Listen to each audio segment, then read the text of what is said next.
This message comes from Greenlight. Ready to start talking to your kids about financial literacy? Meet Greenlight, the debit card and money app that teaches kids and teens how to earn, save, spend wisely, and invest with your guardrails in place. With Greenlight, you can send money to kids quickly, set up chores, automate allowance, and keep an eye on your kids' spending with real-time notifications. Join millions of parents and kids building healthy financial habits together on Greenlight. Get started risk-free at greenlight.com/audio.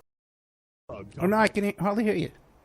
People have been confused about this plant for over 80 years, and many still don't know what hemp is. So now you know hemp is not marijuana, and marijuana is not hemp. They are different varieties. Hey, I hardly hear you. HempUSA.org wants the world to know. I hear you, but it's so tiny. I hear the intro thing. Protein powder is the best. Oh, how's that? Yeah, now I hear you. Got to turn the cue down. Yeah. Okay, let's get your guest up on the phone. Hold on a second.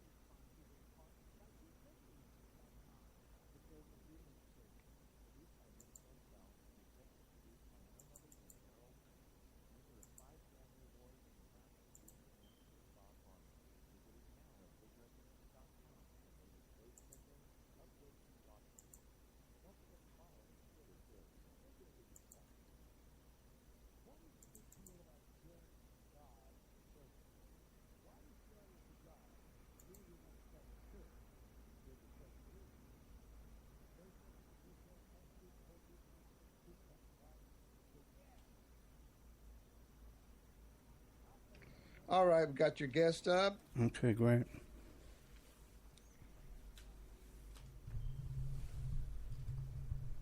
Glad to be back on the air. Yeah, it's been a long time. I hardly remember you.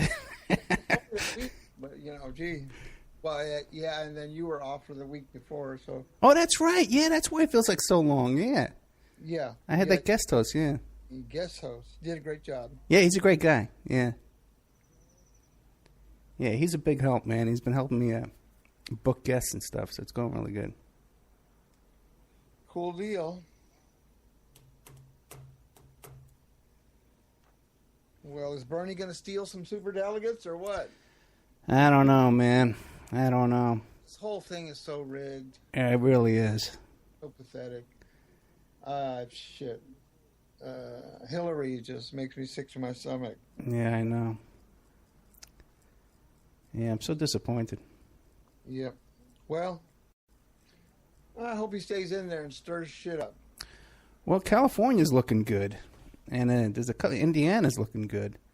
But the one they keep talking about is Maryland. The one state he's losing in big on Tuesday, they keep talking about Maryland. The media is just so biased for Hillary. It's just ridiculous. Yeah, the fix is in. Oh, forget it. Yeah. Oh, boy. All right, I'm going to go ahead and bring Q up. We're getting close. Okay, bro. Thank you. Vaccines, psychotropic drugs, and artillery batteries not included. No rules, no rules, no taboo topics, no taboo topics, no fear of doom, no fear of doom. We are American Freedom Radio, American Freedom Radio.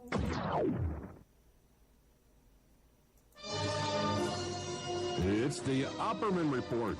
Join digital forensic investigator and PI Ed Opperman for an in-depth discussion of conspiracy theories, strategy of New World Order resistance, high-profile court cases in the news, and interviews with expert guests and authors on these topics and more. It's the Opperman Report. And now, here is investigator Ed Opperman.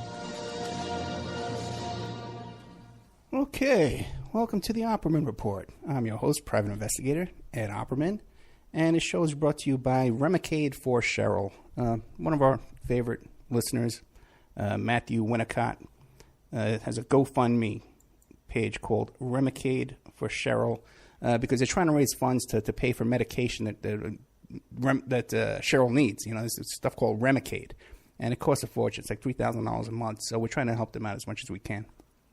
If this is the first time listening to the show, or even if it's not the first time, if it's the second time, let's say, right?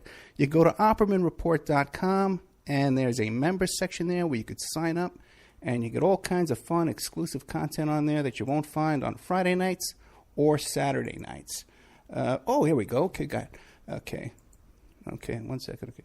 We have today with us Dr. Eric Karlstrom. Doctor, are you there? Eric, can you hear me? Danny, we got Eric on the phone? Thought we had him. Okay.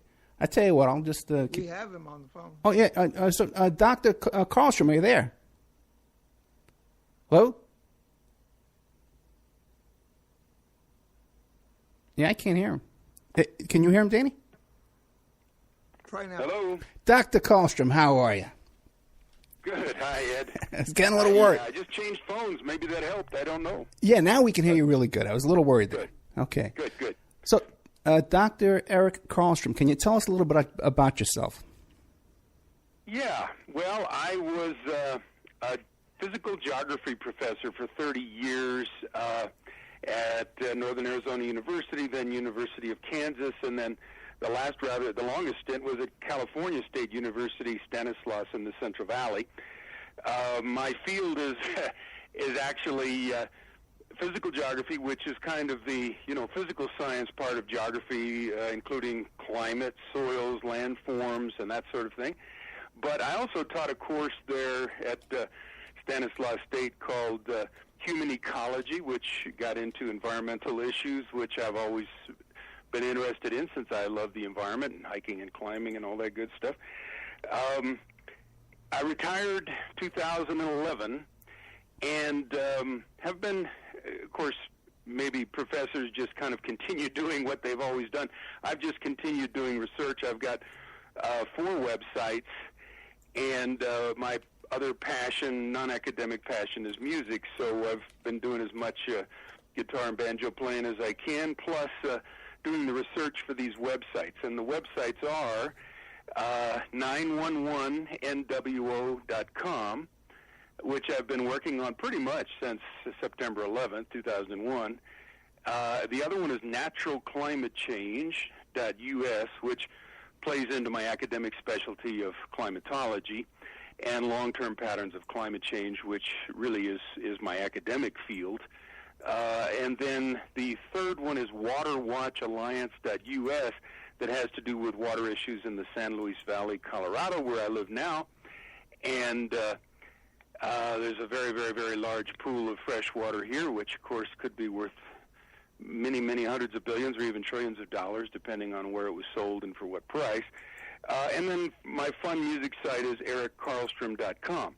So since I retired in 2011, I've been working on mostly the 911 New World Order site, but some on the natural climate change site. These are very large websites, basically just to provide information for people.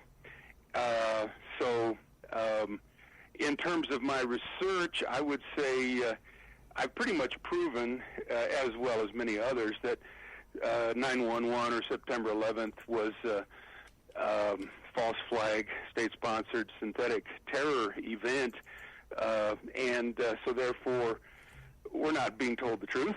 And likewise with the global warming, I would say fraud as well. These are cover stories to hide much, much larger agendas. So I wouldn't even call these conspiracy theories. I would just call this conspiracy reality or conspiracy science. So anywhere you want to go from now, Ed, that gives you kind of a basis of what I've been doing. Okay, I got a couple of questions for you. One, now when I was looking up on Skype, trying to get your Skype name, right, I noticed you live in a town called Crestone, this little tiny town. Yes. How did you wind up in this little tiny? It's because you knew that this valuable water was there? No. Well, okay. long story short, Crestone is a small community of 1,500 in the San Luis Valley of southern Colorado. The beautiful Sangre de Cristo Mountains have 14,000-foot peaks right above where I live, and I'm looking up at a couple glacial moraines. It's really very spectacular country, and it was rather inexpensive to buy in here, kind of like a poor man's Tetons, in my view.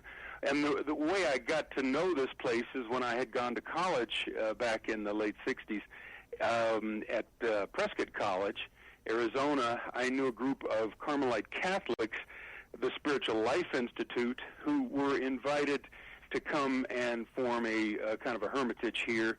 And then they had a celebration party for their friends in the mid-'80s. I came and I saw the place, and being an outdoorsy type, I fell in love with it. And then when I could afford to buy land, I did.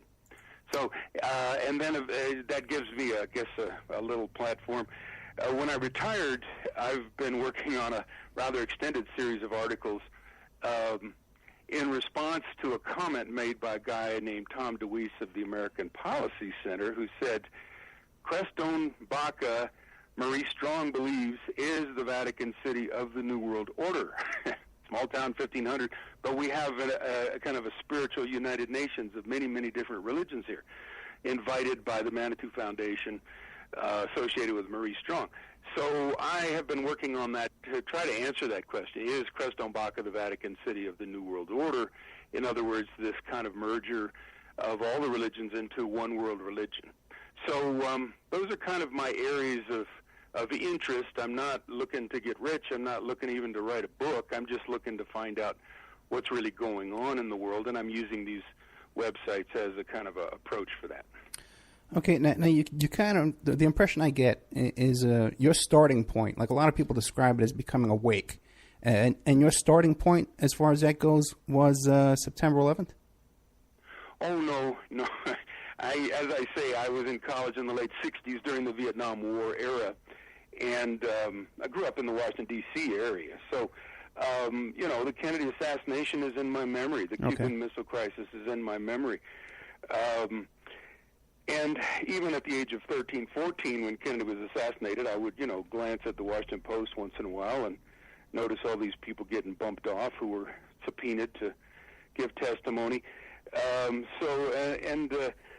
So I would say, and then in the context, especially of my human ecology course, I really kind of investigated what the corporatocracy it was up to.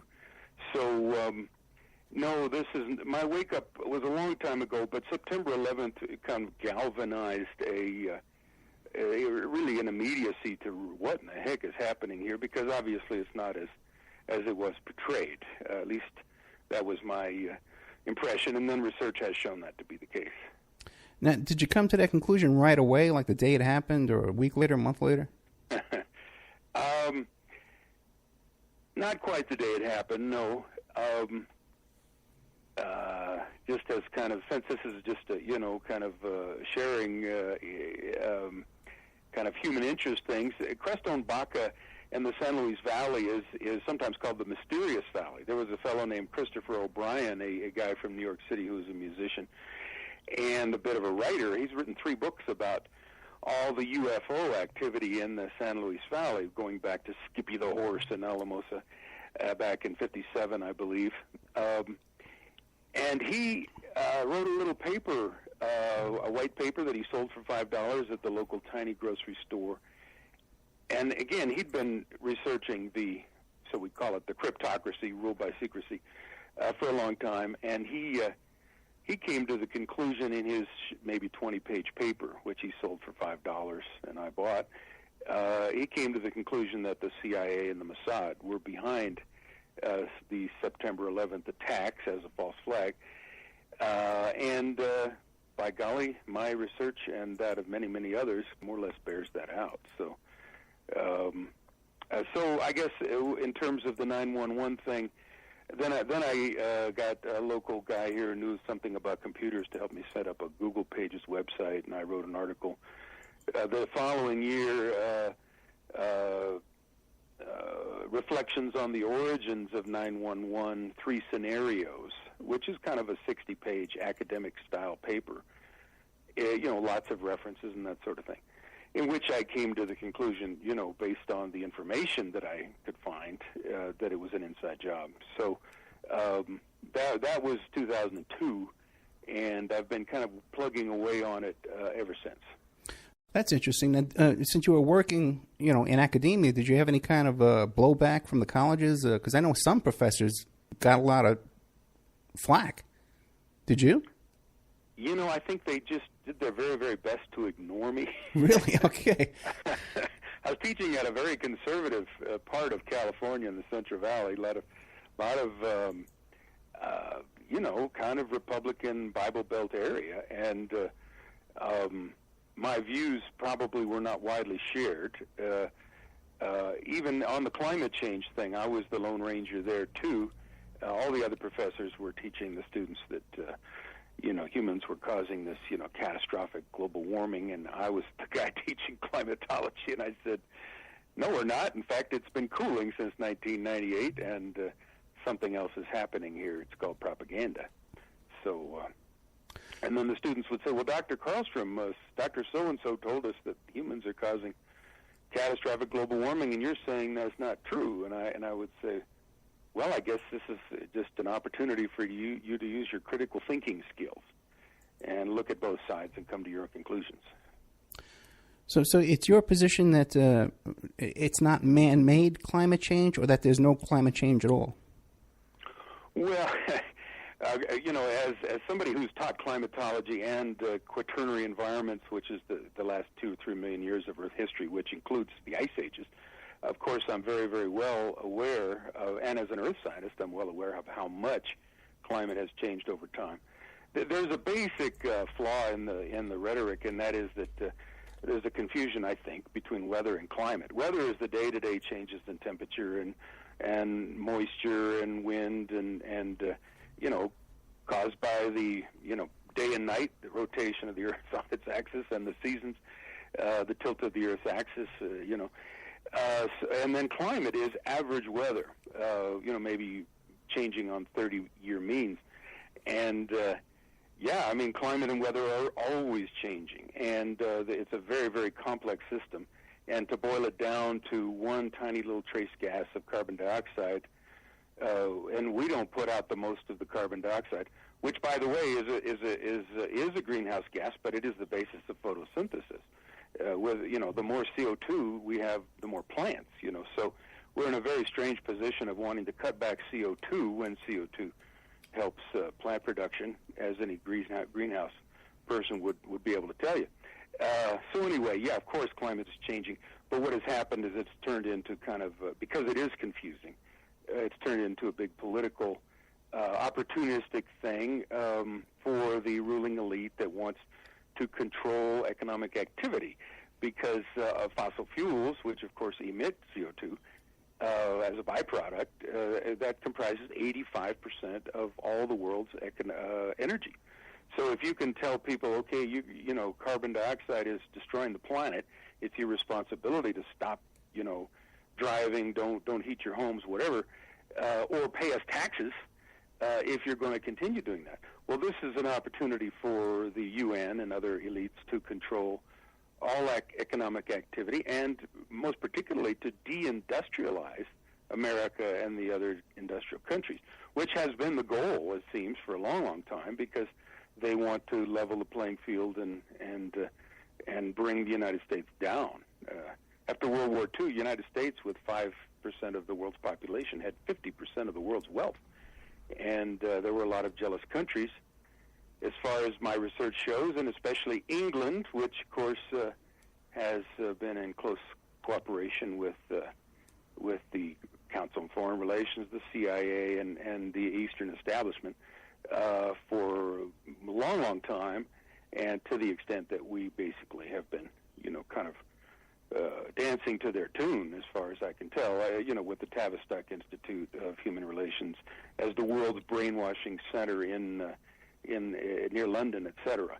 So, the goal is to deindustrialize and poor the United States, bring us down. Of course, we see the middle class shrinking, and these are there's lots of position papers. There's lots of places you can go with think tanks and books and whatnot to see that these activities are actually planned and plotted. I guess if you consider that to be a crime, then it would have to be a conspiracy, because people are making plans to do this right after World War II.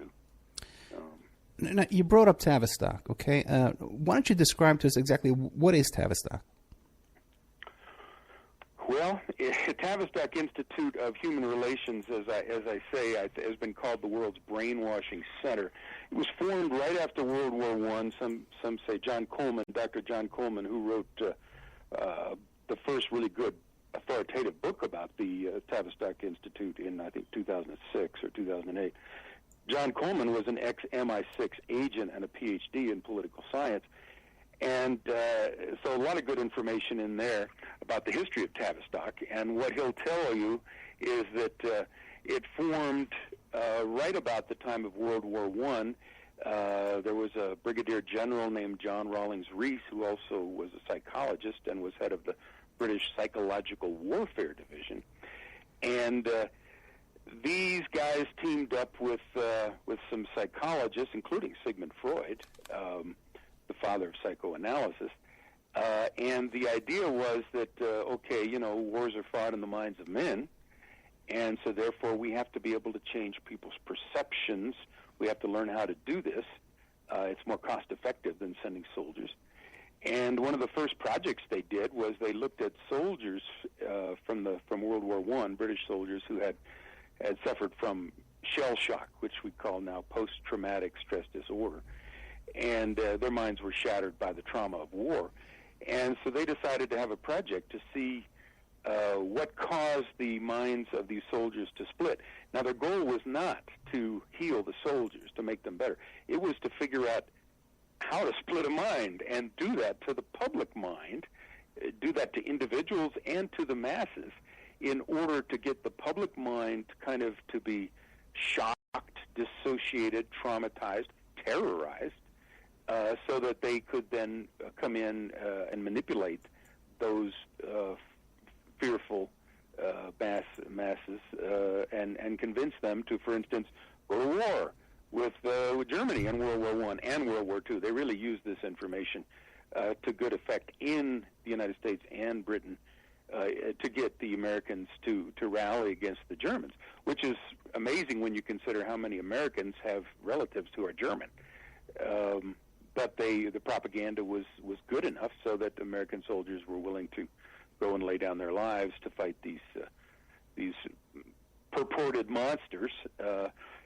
So this is really 1928 was when Edward Bernays, who's the nephew of Sigmund Freud, wrote the book Propaganda, and of course the young budding PR industry, Ivy Lee from New York City, came out at about this time. So what we've seen then is, that the really wealthy elites, the bankers, et cetera, have been able to buy or hire or rent or whatever the world's top psychologists, sociologists, anthropologists, and to weaponize those fields and use that information to manipulate the masses. And of course 911 comes out of that, as all of these other staged events like Sandy Hook and the Boston Marathon bombing and the Aurora shootings, and you go down the list. There's the 7/7 in London, and there's Spain, and there's recently in Paris, and then there's recently, it just down the line,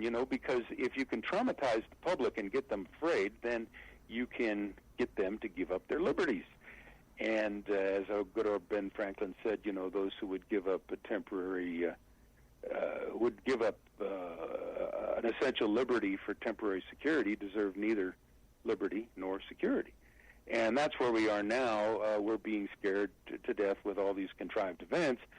And, of course, what happened after 9/11? Well, we put billions of dollars into this Department of Homeland Security, which now has, 200,000 employees and a budget of, $65 billion a year, and ramped up all the other intelligence agencies commensurately, and now these have tied in with local police forces.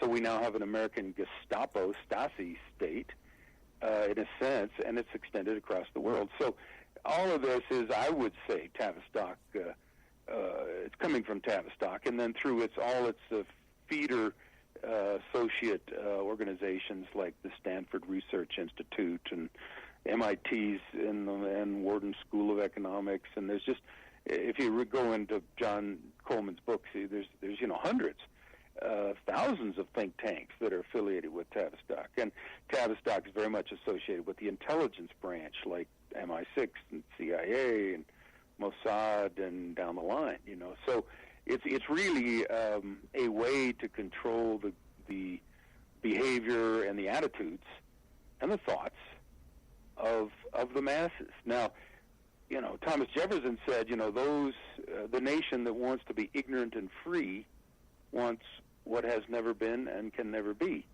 And that's where we are today. I think we are. I go out on the trail, I meet nice people who listen to a lot of NPR, and it's their religion that humans are wrecking the earth with our, driving around and global warming and all this stuff. Well, nothing could be further from the truth, and yet these smart people are very, very convinced. Now, I say that's very, very effective propaganda, and the reason that I can say that is because I put in decades and decades studying natural climate change, and what we've seen in our lifetimes in terms of climate changes is nil compared to what the nature does, over the long term. So the idea of making people afraid is like you're going to be afraid that the sun's going to go down tonight, thinking it's not going to come up tomorrow morning. But we know from past experience that it's going to come up tomorrow morning. So there's no reason to give up your liberties to get people to protect you from the dark. That's essentially what I think they've done. Okay, then back to climate change again. How do you explain like all these sinkholes you see now that wasn't common when I was in high school? Sinkholes. Yeah. Can you fill me in what you're talking about? I'm not exactly sure. Oh no, you've never heard of sinkholes like in Florida and stuff like that, where suddenly. Sure, we call them dolines, and they're usually related to karst. They can be related to melting ice. They can usually related to limestone. But it's like there's a whole series of propaganda items that go along with this, which are all untrue. I've discovered. The polar bears are dying. Not true. They're doing better because all creatures do better when it gets warmer. The ocean is getting more acidic. Not true. The sea level is rising catastrophically. Not true. The sea level's been coming up at about the rate of 7 inches per century. Since about the mid-1600s, when we were in the depths of what we call the Little Ice Age. So the natural warming of a cycle has been going on, for several hundred years, and it has caused this relatively slow and manageable increase in sea level.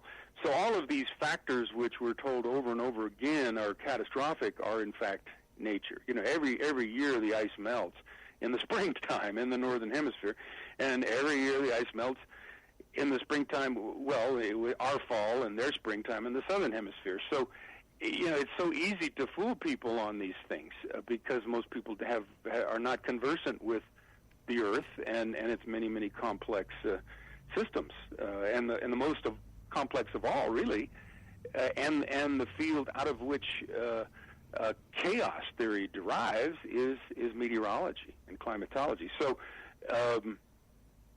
the butterfly effect. A butterfly flaps its wings in Iowa, and then this sets off a cascade, a change of unpredictable events, and that might trigger a hurricane, off the Florida Keys. That's the essence of chaos theory, and it comes right out of climatology, meteorology. It's called sensitive dependence on initial conditions. And it's impossible to predict the weather for more than 10 days for that reason. And so we've got all these, very, very expensive computer models that mostly coming out of Britain that wants to rule the world to the UN. And they're all, projecting, warming. And every one of them is disproven because what we've had is cooling since 1998. So they really, what's the other great Thomas Jefferson line, takes the full force of government to support the lie. The truth stands by itself. And which is one reason I'm not breaking my neck on this climate change thing and going out and giving talks, because nature is going to show. It is showing people, if they care to look at the information, that this global warming thing is a fraud. And then, of course, they changed the term to for propaganda purposes to climate change, because now if it snows, it's climate change. If it's a heat wave, it's climate change. If it's if it's a drought, it's climate. Bottom line, all this is natural. Now humans have and are. Here's my take on it, Ed. The climate change thing has several. The fraud has several purposes. One of which is global government, because the UN wants to be the prototypical government. It wants to control economic activity by controlling and taxing carbon dioxide. But another one is it's a cover story for their geoengineering program, which is very real and has been going on since World War II. So a lot of the billions of dollars that governments have paid out for quote-unquote climate change or global warming research has gone into geoengineering projects. Now, this is something I'm very concerned about, and that's really what we need to talk about, and yet mostly the press is mum, as well as Congress, as well as the military. Fact is, we've been doing geoengineering for a long time, and we continue to do it. And yeah, there may be some human influence of warming in the Arctic, because the Soviet Union and the United States had actually made agreements in the 70s. Let's see if we can warm things up here so we can get more oil. Again, this is not real large warming, but then it would be due to factors other than people driving their cars and burning fossil fuels. Can you first, before you go too far on that, explain for the audience exactly what geoengineering is? Okay, well, there's a mindset on this planet which is kind of common to engineers, which is, we want to control all systems. And geoengineering would be an attempt to control the weather, call it weather modification. The Air Force has position papers, going way back into the 90s, weather as a force multiplier, owning the weather by 2025. And they're talking about setting up ionospheric mirrors in the upper level of the atmosphere, called the ionosphere, where they could direct radio waves and other long-wave ELFs, extremely long-frequency radiation, say put out by HAARP and other ionospheric heaters, that would go up to these relatively flat, constructed ionospheric mirrors, and they'd be able to bounce them down to any point on the Earth. Now, if that radiant energy were to come down, say, on a fault zone that has a history of earthquakes and has been locked up for quite a while, and there hasn't been an earthquake, in other words, it's unstable, a little bit of energy applied to that zone could cause an earthquake. So geoengineering would include things like guiding, steering, juicing hurricanes, creating tornadoes, creating floods and droughts by manipulating the atmospheric rivers and the high and the low pressure cells. Of course, you can imagine the deniability, the plausible deniability that goes with this. If a hurricane slams into a city, the military or the government can say, well, it's nature, where it might not be nature. And so we've reached a fuzzy point now in terms of what's human and what's not human. The geoengineering, to me, is a major concern, and again, governments don't want to discuss it. And yet in 2010, the Congress of the United States and the House of Lords in Britain passed 5 laws saying we need to regulate this stuff. So for years they denied it existed, and then in 2010 they say we're going to regulate it. So in other words, it does exist. And people call it, chemtrails, the aerial spring. The Air Force would say, no, they're not chemtrails, they're persisting contrails. But, the bottom line is it's not just water vapor up there. There are things being put into the atmosphere. And, that's a good example, because we look up at the sky today, and we see these trails, vapor trails, chemtrails, whatever you want to call them, okay? And obviously it's not the same ones that we saw when we were kids, looking up in the sky. You could look up in the sky when you were a kid and it was different. I'm 53 years old. You're 66 about, I'm assuming? That's correct. Yeah. So now, so obviously something is different. Yeah. And it's the same thing, the point I'm trying to make to you with the sinkholes. Because I know when I was a kid, we weren't seeing these sinkholes all the time. You really have me. You've never heard of sinkholes? I thought about sinkholes, but I'm gathering that you are referring to some catastrophic development of sinkholes, which has gotten in the newspapers, or what? Oh, yeah. It seems to be that it's much more common and current to see these sinkholes being reported in the news all the time. And they're much bigger than they ever were. Well, again, I think that, the media is central to the whole propaganda system. Okay. Television and newspapers. Going back to, the many, many, many illegal projects of the CIA, there was Operation Mockingbird in the 50s, in which the CIA bought up, I don't know how many, they spent up billions of dollars to employ top reporters at influential newspapers and professors to make sure that the CIA party line was put out there. Well, it's the same now. I mean, the media will often just take stories, word for word, written by the government. A lot of what the CIA does, write stories. So it's part of this perception management thing.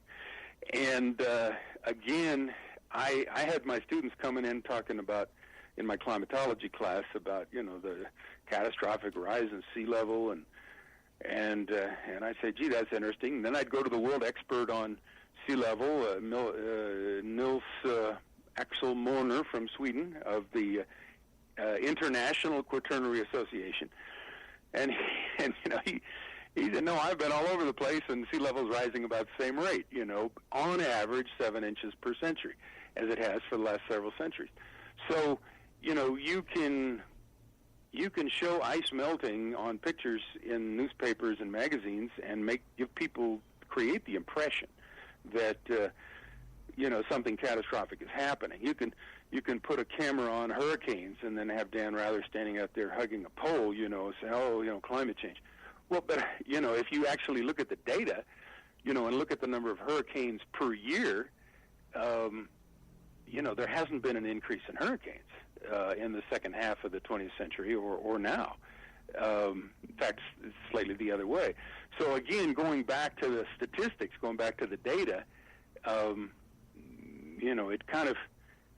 it just disproves this as a propaganda ploy to allow a centralized group, the UN, to control, in my opinion, economic activity, and then you and I are going to have to pay big taxes, and big nations like the United States are going to have to pay carbon reparations, billions of dollars to third world countries for all our climate sins. As if this is kind of an indulgences thing with the Catholic Church or something. Yes, we have sinned, now we're going to pay. Well, that's if they, if you can, they might want to sell you a bridge, and in Arizona too. It depends on how good a salesman they are, how good they are at fooling you and making you believe something that is just not true. And that's where science, I think, comes to the fore. And I'm not going to say all professors are the be-all and the end-all, but the academic scientific approach is to look at as much information as you can and find it out, independently of some claims that are made. And of course, that's part of the scientific process. I don't believe you, prove it. Right. And if you go in with that skeptical attitude, that's sometimes a good start. Well, okay, obviously I'm not a scientist, I'm not a geologist, I usually stay away from the climate change topic myself because I just have no expertise in that area. Okay, but like I said, I can look up in the sky, I see there's these trails up there that were not there when I was a kid. I turn on the TV, I see sinkholes, you say, well, okay, fine, it's the media's Project Mockingbird, all that kind of stuff. Okay, but now what about Hurricane Sandy? I grew up in Staten Island, right? I spent so many summers down on the Jersey Shore. Now, this was the biggest hurricane in 100 years. We had 30 deaths on Staten Island. There was flooding like there has never been in my entire life, or even as reported in the past 100 years. But now you're saying that's what are you saying about that? That's just... I can't definitively say one way or the other, but I have a very strong suspicion that was engineered and steered. That technology has been available for quite a while, going back to Project Cumulus that the military ran back in the 70s. They learned that they could juice a hurricane, that they could increase its size, I think 30%, something like that, and decrease its size and actually steer it. And I don't know if you've heard of Dr. Judy Wood. Sure. In the towers. Where do the towers go? And one of the things that she found out in the process of looking at these thousands and thousands of high-quality photos at Ground Zero right after 9/11, she saw this gigantic hurricane called Hurricane Aaron, which was a Category 5 and then Category 4, which came within 90 miles of Manhattan on the day of September 11th. Now, there was no press coverage on that.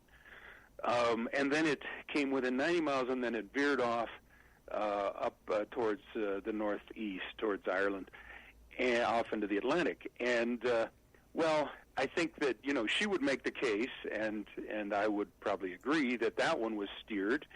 If they could steer Aaron in 2001, they can steer Sandy in 2009.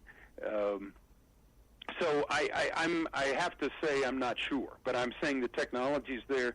It could certainly have been manipulated. I think maybe Katrina was also steered.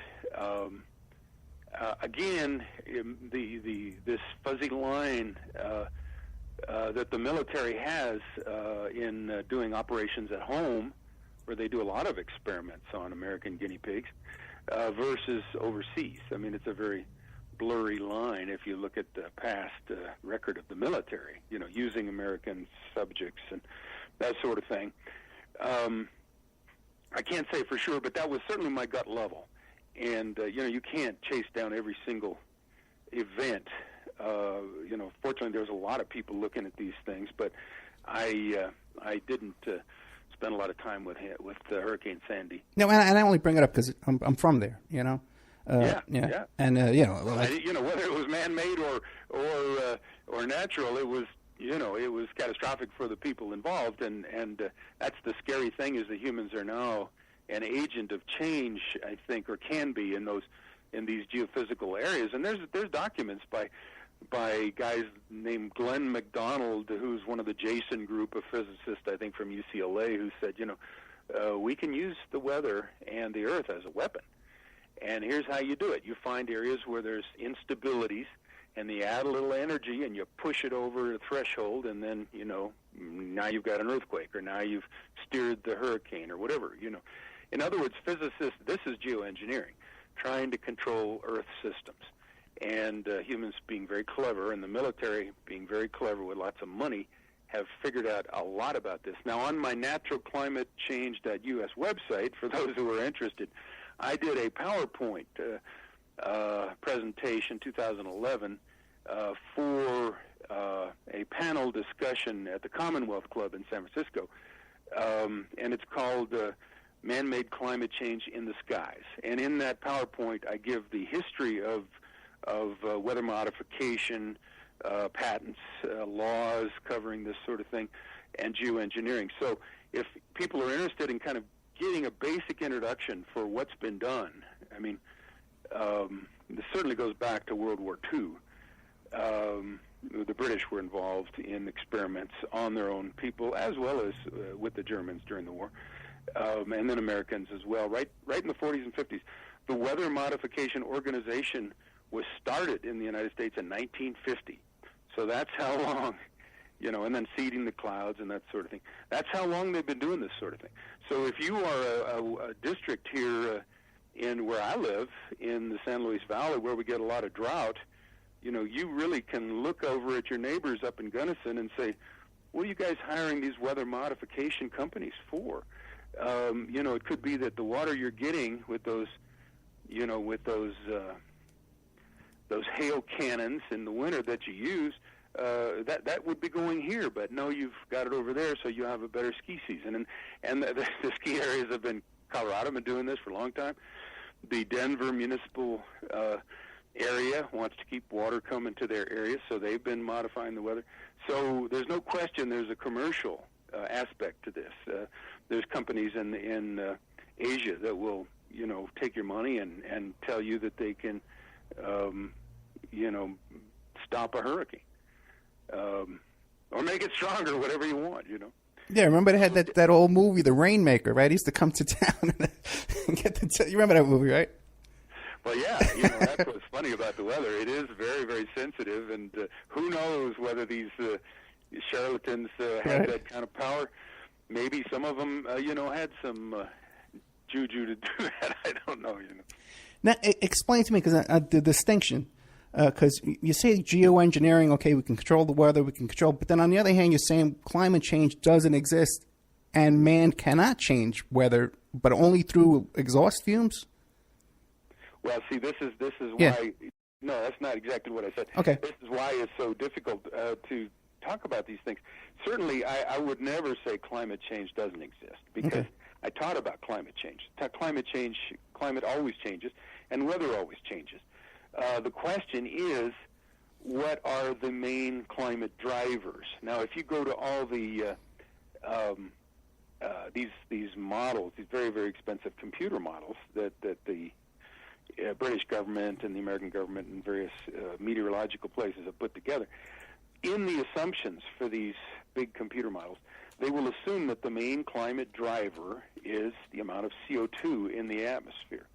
Okay, they've factored out the sun, which of course is a variable star, so we don't get a completely constant flow of energy from the sun, and all of our weather system is driven by the sun. So to ignore the sun and say, okay, the only variable we're going to look at is carbon dioxide. Well, in computer language, that's called garbage in, garbage out. You put in garbage assumptions, you're going to get garbage conclusions. And the other major assumption that they have in all these computer models, which are very expensive, is that before 1850, when humans started driving cars and burning fossil fuels, well, not cars, but coal and, that sort of thing, the steam era, before 1850, going back, we don't exactly know what the patterns were, so we're just going to say there was no climate change before 1850. Okay, that is also crazy, because like I say, I taught a course in what we call quaternary environments, which is the ice ages of the last 2 to 3 million years, and we've had about 20 major glacial, interglacial fluctuations. And during 20,000 years ago, Canada was covered under a couple, 3 miles of ice.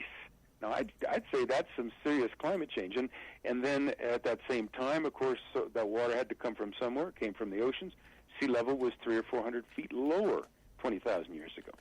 And then if we go back 125,000 years to the previous interglacial, we are in an interglacial now, sea level was, 3 to 4 meters higher than now. In other words, there was less ice on the planet, more water in the ocean, and there was nobody driving cars 125,000 years ago. So when you start to look at the long-term patterns and even the short-term patterns of natural climate change, you see that it totally eclipses anything that humans have done, since the beginning of the fossil fuel age. So again, because we're all fairly short-lived creatures, we're like bugs on a sequoia. We might live to 100 years. That doesn't give us a memory for the Earth's changes. I mean, I'm talking the last 2 to 3 million years of the Ice Age, and then you go back before that, the Tertiary, the age of mammal gigantism between about 65 million years and 3 million years, and it was considerably warmer during that time. It was so much warmer that, these mammals got very, very big.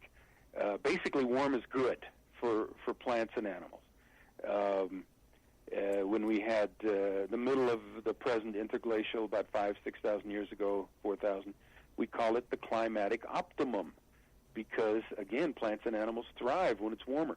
And then when it gets colder, which is also a natural cycle, then plants and animals start having shorter lifespans. They can't make it in the northerly climates, so they have to kind of migrate south.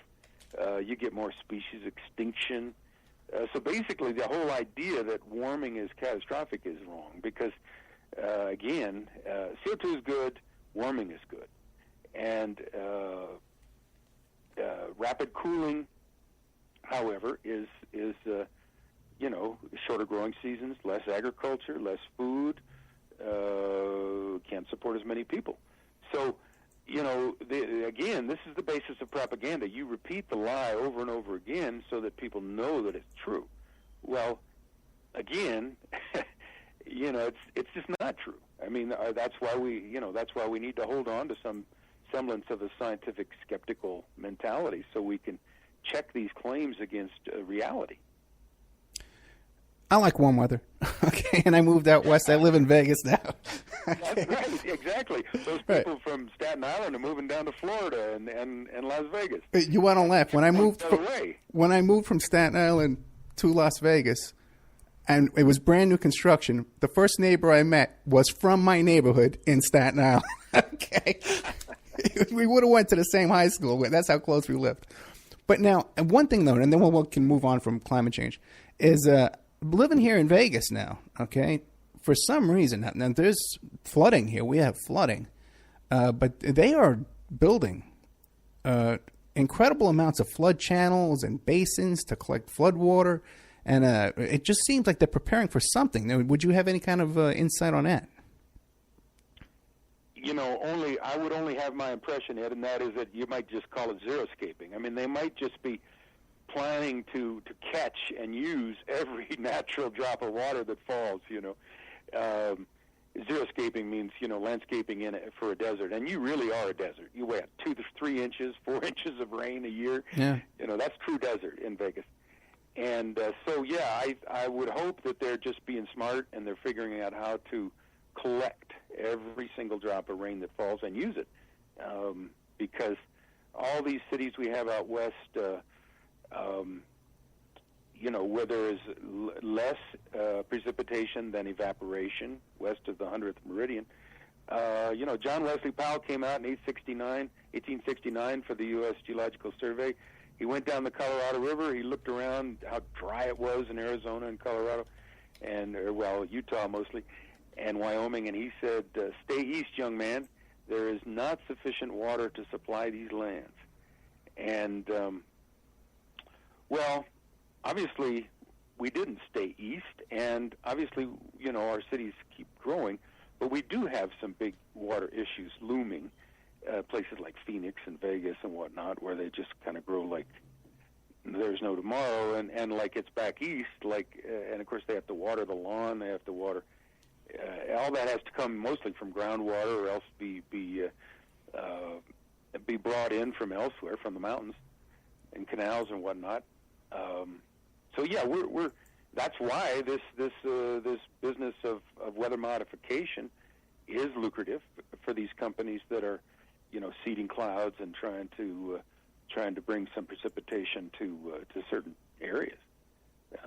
So part of the weather modification is military, I'd say the lion's share, but then part of it also is commercial, because people have to drink and people have to have water. Okay. Now, you mentioned several times the UN.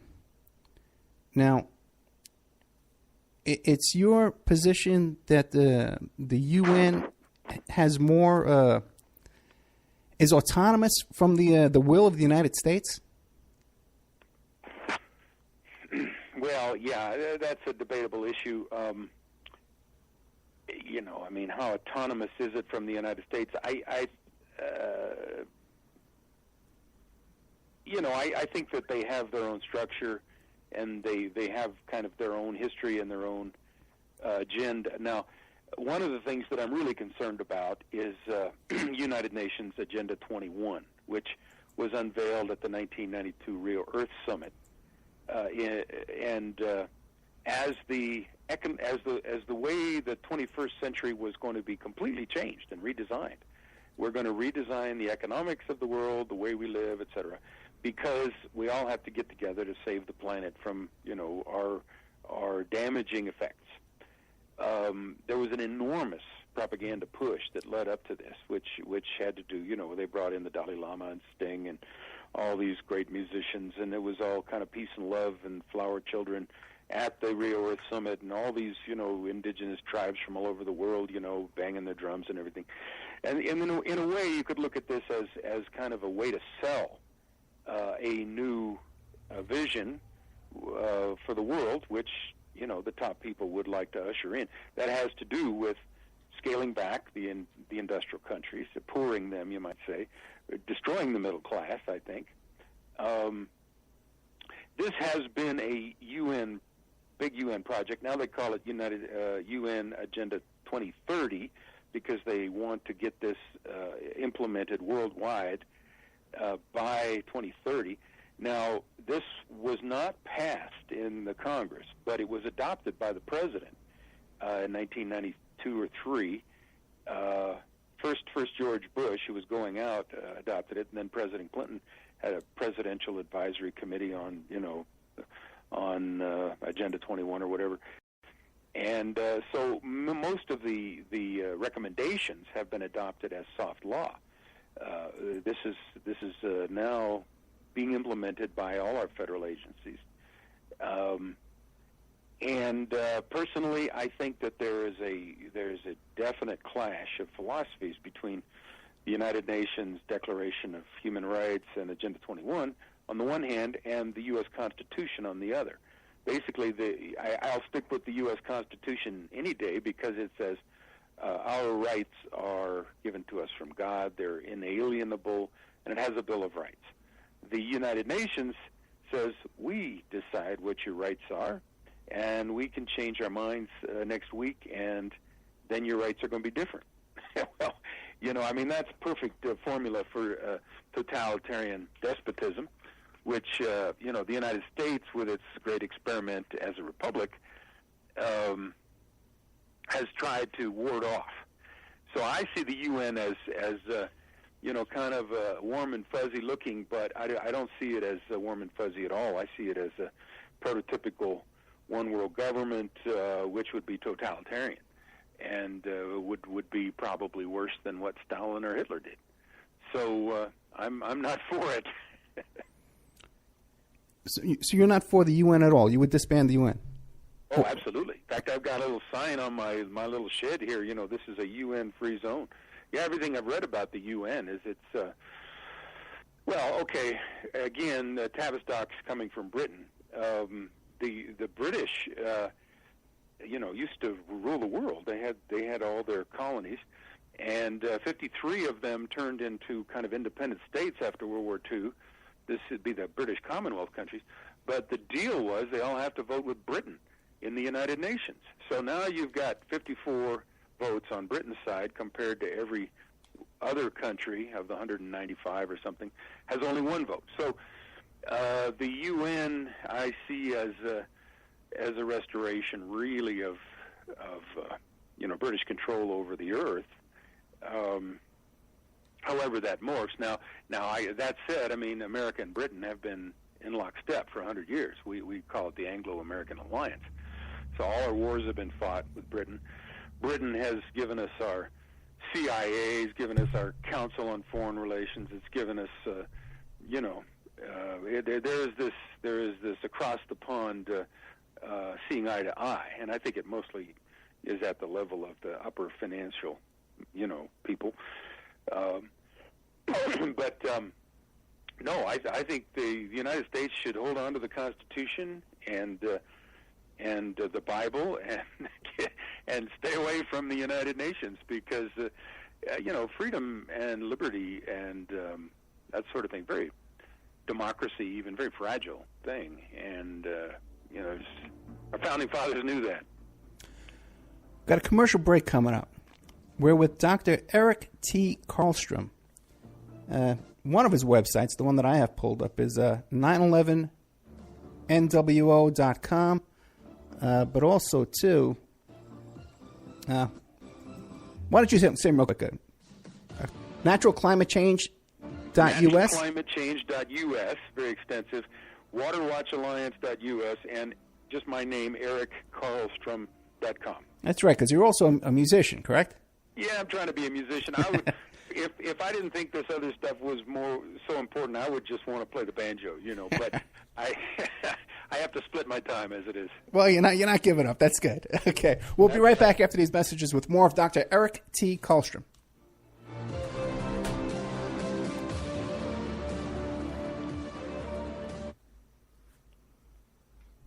All clear. Got about 4 minutes. Take a break. Okay. Why don't you play your stuff, though, so it'll play over Spreaker and everything? Say what now? Yeah, because right now I got dead air on all the other stations. So if you play Vinny and all that kind of stuff, you play in between all your commercials and stuff, we can fill it up. Okay, let's see. Yeah, but it's coming in over Skype. Yeah, I should be able to pick it up if you play it over Skype. Okay, let's see. If it plays in my earphones, it'll play over the air. Contains 56% there you go. Protein and feeds the body the nutrients it needs. Call 888-910-4367 and see what our powder, seeds, and oil can do for you. Only at hempusa.org. HempUSA.org introduces 3 brand new detox formulations of microplant powder. Brain Fuel for depression, bipolar disorders, and stress. Total Care, anti-cancer agent that cleans the liver and organs and increases memory. Rejuvenate, invigorates and heals the body, mind, and spirit. These products are your alternative to pharmaceuticals. Call 888-910-4367 and like us on Facebook. We ship worldwide. Only at HempUSA.org. The last hour of American Freedom Radio you have been listening to is proudly sponsored in part by BigReggaeMix.com, the global healing station. Produced by Mitch Santel and executive produced by none other than Errol Brown, winner of 5 Grammy Awards and the last producer and engineer of Bob Marley. Visit us now at BigReggaeMix.com for the latest show schedule, updates, and blog postings. And don't forget to follow us on Twitter, too. BigReggaeMix.com. Everybody talking about gun control. Gotta get rid of the guns. I like guns. You got a gun, you don't have to work out. I ain't working out. I ain't jogging. You don't need no gun control. You know what you need? We need some bullet control. We need to control the bullets. That's right. I think all bullets should cost $5,000. You know why? Because if a bullet costs $5,000, there'll be no more innocent bystanders. Every time somebody gets shot, you'll be like, damn, he must have did something. So they put $50,000 worth of bullets in his head. And people will think before they kill somebody if a bullet costs $5,000. Man, I would blow your head off if I could afford it. I'm gonna get me another job. I'm gonna start saving some money, and you a dead man. You're listening to AmericanFreedomRadio.com, the network who perseveres in delivering intelligent debate, constructive dialogue with true independence. The freedom to broadcast the truth is not free at all. So what is American Freedom Radio worth to you? The empowering information with fun, honest and pure integrity behind it provides an example to follow. Friendships to flourish with the moral altruism that pulls no punches. The hosts sacrifice and show remarkable discipline in their duty to deliver quality radio and service to the community with strength, wisdom and loyalty. The founders of AFR wish to thank you personally for sharing your views and insights to make the best radio and alternative media. Now it's time for you to give something back and play a vital role in the future of America. Be as generous with us as we've been with you. Click on the donate banner at AmericanFreedomRadio.com or volunteer by emailing AmericanFreedomRadio.com. Vaccine, psychotropic drugs, and artillery batteries not included. No rules, no rules, no taboo topics, no taboo topics, no fear of doom, no fear of doom. We are American Freedom Radio, American Freedom Radio. It's the Opperman Report.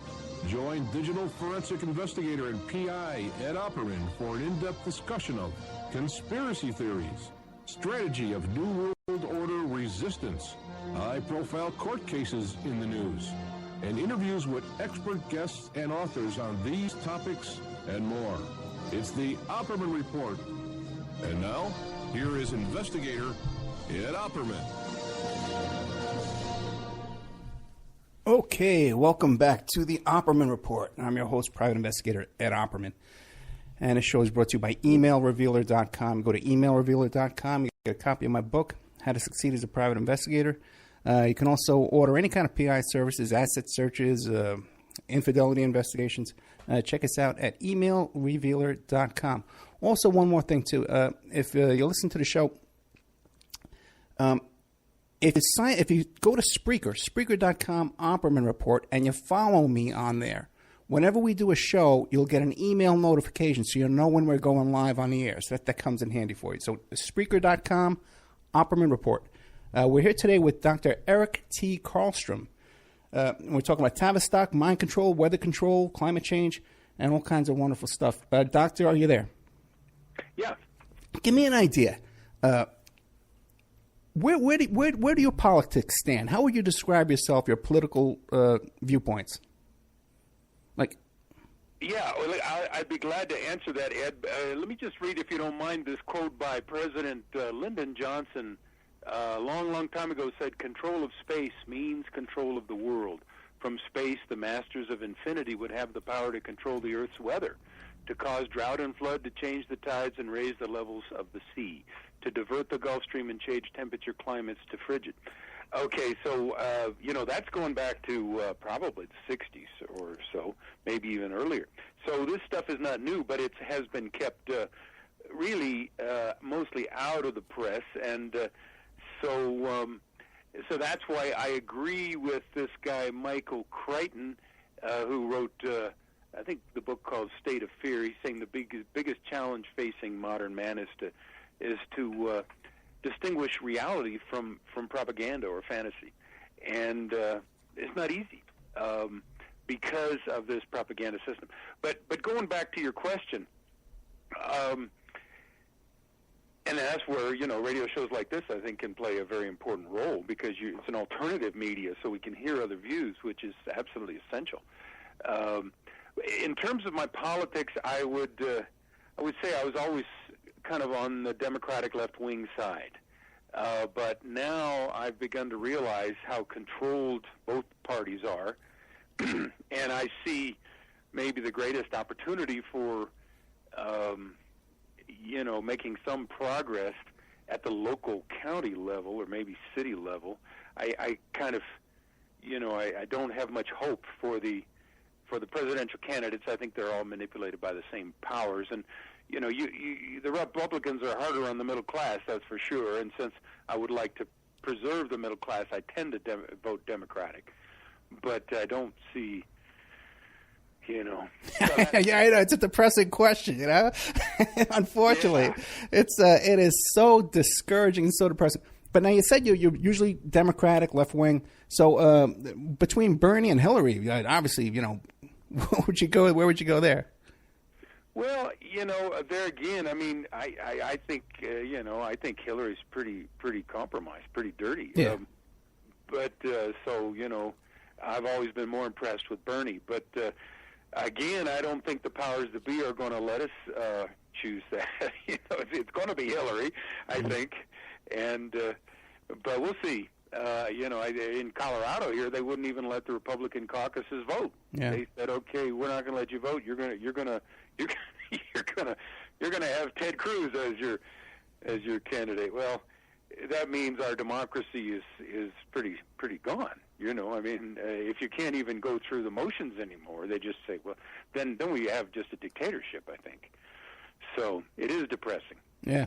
So now you wouldn't say that today we have a dictatorship and a kind of a fascist kind of system running this country? Absolutely. Okay. Absolutely. And, it's an interesting combination of fascism and communism, because they're both totalitarian systems, I think, ultimately created by the same forces to control things. Fascism is just top-down revolution. So the revolution is from the top. These guys are the ones that are pushing things, I think, with their false flags like 911 and things like that. They are directing things. I mean, this would not happen if the ruling elite was not so obsessed with ushering in their fascist dictatorship. Yeah, I think is very fascist. And your position is that that ruling elite is centered in the UK? Well, I think it's global, but I mean, Wall Street, City of London, Paris, the banks, Germany for sure. It's a financial elite, but I think it's backed up with secret societies and a host of think tanks like that Tavistock and intelligence agencies. I've been working on a paper on the life of Allen Dulles, of course, was the first CIA director, 1953 to 1961, and just looking at his career, he was the most extraordinary career. He was obviously born in privilege, and was almost he and his brother John Foster, while he was CIA director, his brother was Secretary of State. So they were in the Eisenhower administration really more powerful by far than Eisenhower. And what we've seen, I think, ever since is the CIA runs this country, and that our presidents are figureheads. And the CIA has been taking its marching orders again from MI6 and Tavistock. So, there's an illusion here of democracy. But I think the further you get into it, the more you see how these cabals, these networks, these cartels, corporate cartels. IG Farben was the big corporate cartel that supported Hitler. Well, IG Farben was all mobbed up with the Rockefeller interests, the Chase Bank and Standard Oil, and Dulles brothers were their lawyers at Sullivan and Cromwell. So, anyway, if you look at the life of this one individual, which I'm doing now, and I'll have that posted pretty soon, you come up with a completely different worldview. Of where the power is and how the power is used.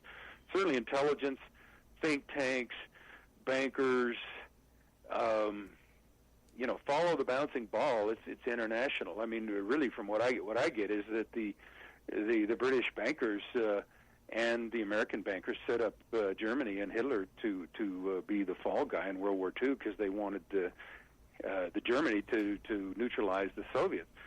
So it was a great experiment in, the great game. It's always been a war between Britain and Russia. Well, here they got the Nazis to do their fighting for them. And then what happens after World War II? Well, we have the rat lines and Operation Paperclip from the CIA bringing all these Nazis into this country. So very cozy relationships before and after World War II between the Dulles brothers and the Nazis. Even to the point where Martin Bormann, who was the head of the Nazi Internationale, which Joseph Farrell has written so much about, and gone on the radio too, Martin Bormann, who was able to go through the rat lines and then wind up in Argentina with all these other Nazis, had all these business relationships with the Dulles brothers. So, there is this level of manipulation, financial manipulation, that is, Allen Dulles betrayed every president he served over 50 years.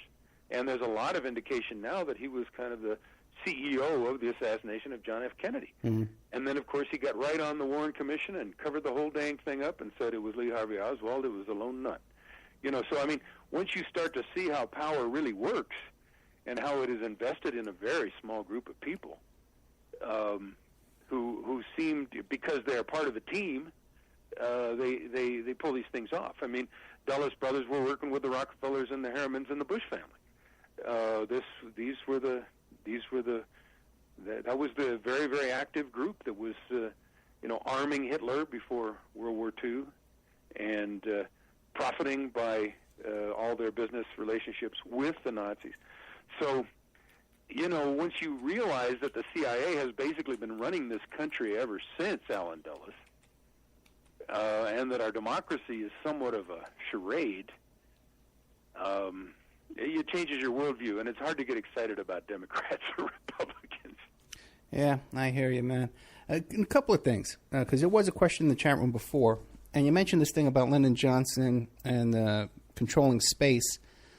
And I heard you also, too, on another show talking about Dave McGowan and his book, Weird Scenes Inside the Canyon. Now, Dave was a frequent guest on the show, and one of our shows that we did was about the moon landing hoax. Now, where would you land on that? What is your theory about the moon landing? Did we really get to the moon, or was it a hoax? Wow. Well, I appreciate the question, but let me just kind of weigh in where I'm coming from. Sure. I grew up in the D.C. area. My dad has a Ph.D. in geology from the University of Chicago. He worked with the U.S. Geological Survey, and he mapped the glacial history of Alaska all through the 50s, and he was a proponent of climatic cycles. So I have his library and my library, and he was a very, very productive scientist. But, so I have a lot to fall back on when I say, humans are not causing this, any catastrophic warming. But in 1965, our family drove out from Virginia over to Flagstaff so that he could be part of a team of the U.S. Geological Survey's astrogeology branch that would train the astronauts for the moon landings. So there my dad was being interviewed by Walter Cronkite in 1969 when supposedly, Neil Armstrong and those guys were landing on the moon. And now we have, by the way, I love David McGowan's book about weird canyons, scenes in the canyon. And I have read his Wag the Moondoggy series, and it's very convincing, and I've watched several videos on this. And I tend to think that that he's right. That what happened was that the Nazis who came over to this country, maybe 5,000 of them through the CIA rat lines that went through the Vatican, we got Werner von Braun and all these rocket scientists that became the basis of NASA, as I'm sure you know. And then also some of these top guys were involved in the MK Ultra mind control stuff, the Joseph Mengeles and whatnot, who had done mind control things, dastardly things, terrible things, which became the MK Ultra and Project Bluebird and Artichoke. I've written a long article about the history of and applications of mind control, and it was a very difficult article for me to write because it is like going into the ninth circle of hell to even realize that humans would do this kind of thing to other human beings. But anyway, this came over with the Nazis. So I tend to think that the moon landing, I know my dad mapped the moon. I think he made some good maps. Whether we actually put a guy on the moon, Neil Armstrong, that might have been in a movie theater in London or Hollywood. I don't know. I'm aware of the arguments. I'm not quite certain, but I tend to think that probably it was a propaganda ploy in some ways to make America feel good about itself in a time of tremendous turmoil and upheaval, the Vietnam War. And as Dave correctly points out, I mean, every time something terrible happened in Vietnam, the NASA would send another flight up to the moon, and we'd get all those headlines about how great we are. So that's a tough one for me since my dad was involved with that. But I am very persuaded by McGowan's research on Laurel Canyon and the Tavistock influenced hippie movement, counterculture. And why not? If that was going on at that level of interference was going on, which I'm convinced it was because I lived through that time period. I know there were CIA guys with they had an operation. They were photographing dissidents on campus, and I was one of those dissidents that was being photographed. So, yeah, the level of intrusion by our government, the level of propaganda, we're just beginning to realize. Now, the moon landing there's some real good arguments saying we probably didn't do it. One is that we can't do it now. That's right. Probably the best one, yeah. In 1969, I'm sure you heard Dave make that argument. And then, of course, getting through the Van Allen belt with all that cosmic radiation, you'd need, 10 feet of lead around any spacecraft to protect the astronauts from being, irradiated and killed. So yeah, I'm skeptical now. All those years, I just assumed that it was the truth like everybody else. I did ask my dad one time, well, who took that picture of Neil Armstrong? Here's the first guy getting off the first spaceship in the moon saying, small step for man, a great leap for mankind. Who was on the moon taking his picture? And he said, good question. So he wasn't. And then when I probed him further, he said, well, I was there. So he would have been at Houston, I guess, when this was going on, and flying all over the country. So yeah, it's a question mark in my mind for sure. It's interesting. You mentioned Project Paperclip. I interviewed a guest one time whose father was involved, was one of these Nazis that came over. And Project Paperclip wasn't just the Moon Project and NASA. They also started the Food and Drug Administration. Did you know that? No, I didn't. Yeah, that was created by those same Nazis that came over. The Food and Drug Administration. How do you like that? And they're the ones that started getting us on all these antidepressants and all that kind of stuff. I know. Yeah. Okay. Well, it's in my research on Alan Dulles, what I'm finding is that the Nazis really were a creation of the Tool Society, which is one of these occult secret societies, and Aleister Crowley's OTO, Ordo Templi Orientis, and it really, is creation of this international secret society group, and it's a cult. The Nazis were a cult, and they were a death cult. So while I have all the sympathy in the world for the people of Germany, who lost 10 million people in World War II or something like that, they were victims of this tremendous mass propaganda campaign that came out of Tavistock. So again, this banker named Tiarks out of London talked about the German experiment, and then others talked about the Hitler Project. So Hitler was built up by America and the and Britain to be the bad guy that would start a war, because the rich guys make so much money off wars, lending money to both sides. And and then this very, very dangerous group of people were imported into South and Central and North America through Operation Paperclip. Have had enormous impact and formed the right wing of our Republican Party for years. And George H.W. Bush had a number of former Nazis in his administration, and this came out. It was one of those things that wasn't reported on much, but this was back in about 1990 or 88 or something. So yeah, the Nazis have been a enormous and terrible presence in this country, I'm afraid. I'm sure some of them are nice to their dogs and their kids, but in general, I think we don't need fascists here. Yeah. Yeah, that's another one of Dave's books you might want to look into. Understanding the F Word, is about fascism. I should buy that. Yeah. Yeah, a lot of great work, man. What a loss, I tell you. Another thing. I'm worried about him. I don't know if he smoked himself to death or whether he was a victim of some kind of retaliation, because he sure put himself on the line. And I've listened to some of his interviews, and he talked about the trend where more and more Americans are being more and more isolated. And I think this must have happened to him, and you're right. It's a tremendous loss. I think he was a very good writer and a great researcher. Oh, yeah.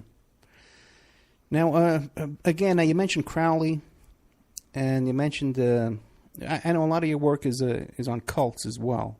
Now, how does that fit into all this? Well, again, the mind control. The people in Tavistock, that wanted to learn the tools of psychological warfare. How do you control people from a distance? Certainly trauma-based mind control works on the individual, but you can also have it work on a whole culture. For instance, if you, televise the assassination of Kennedy and then show it over and over again. I mean, the nation was very traumatized at that time. You wouldn't remember that, I guess, because it would have happened about the time you were born. Yeah. But certainly you remember 9/11 as another great example of trauma-based mind control applied to the masses, and the TV just shows the buildings falling over and over and over again. And the idea is to scare the individual until, they dissociate. They just kind of, terrorized, and then Did I lose you? Okay, I think we lost audio. Danny, are you there? I might have lost Danny too. Oh, I'm seeing some activity. No, I am. Oh, Danny, you're there, but we lost the caller? Yeah, I can call him back. Okay, great. Okay, while we're waiting for our caller to come back, keep in mind, we went off the air for about 2 weeks on American Freedom Radio here, and it was because of a equipment malfunction, but the station needs funding and donations. They survive almost entirely on donations. So if you go to AmericanFreedomRadio.com, there's a donate button where you can go over there and help to keep the station alive, that we don't have another big interruption like we just had. So Danny, as soon as he comes back, just give me a little shout there. Let's see. Yeah, I tell you, we're talking about the UN, and we've discussed this before. It's been my experience with the UN that they're totally at the under the thumb of the United States government. I've talked about this before with Jim Rothstein. UN's based in New York. The land was donated by the Rockefellers. You got all these UN employees and delegates. They all live in New York, and they must be under such surveillance and infiltration in their life in so many ways that they don't even realize. That I can't see them doing anything that would be outside of the bidding of the CIA and the U.S. government and that kind of stuff. And of course, our guest has his own theories, so we'll just try and get his information. Let's see. We're talking about the UN. My position on the moon landing. I think it's... He's back. Oh, great. Hey, how are you? I don't know what happened. Maybe I leaned on the phone too much with my ear. But anyway, now we're back. So yeah, I thought they got you. The Nazis got you. Well, I'm out here in the country, Ed. So I think, of course, they can get you out in the country, but it's pretty peaceful. Well, at least you could see them coming. Yeah, you can see them coming. You got your dogs out there. The dogs start barking. Get yourself okay. We were talking about the cults. Right, the cults, yeah. Right. Well, okay, you start looking, and in my websites, I have to be quite honest. Again, I'm not trying to sell a book. I'm not trying to make money. So I will often, find other information from books or websites, and sometimes if it's a website, I'll just cut and paste it. I think that a lot of that goes on, but I always attribute where it comes from. But United States, there's a cover stories. If you got a country run by intelligence agencies for financial elites, how do intelligence operatives operate? Well, they have a false name, they have a false story, and they want to accomplish something that they're not telling you. They're not telling you what they want to accomplish. So they get very used to a world of cover stories. So I would just, tend to look at, 911 as a cover story. What happened did not, it did not happen as it was portrayed. Likewise, the global warming thing. Well, likewise, the Jim Jones story. We've all heard the story about Jim Jones, but if we go a little deeper, and I do that in my I think it's chapter 8 or 9 in my series on the New World Religion. If we go a little bit deeper, we see that Jim Jones had all kinds of intelligence contacts, and that what he was doing down in Guyana was taking a bunch of blacks that were part of his People's Temple Church up in San Francisco, and he was using them as labor. And he was kind of a sexual pervert. Actually, he would have sex with anybody he felt. And he was using lots of mind control on people. So I think the ultimate goal of mind control is to enslave humanity. And things like, Jim Jones and the People's Temple, these are experiments in, let's see if this works. Let's see if this will work, And then, of course, when Congressman Leo Ryan from California got wind of some of this, he went down to visit Guyana. He was killed, and he was taken out by probably special forces guys who were whites, who were kind of on the margins of the People's Temple. So the cult then provided an ideal circumstance for mind control. See, what happened in the mind control experiments in the MK Ultra was, back in the 50s and 60s, this was all done at universities, hospitals, military bases, places of very high reputation, and the people working on it were very high prestigious people. Well, in the 76 or 77, Senator Frank Church investigated the CIA for the first time.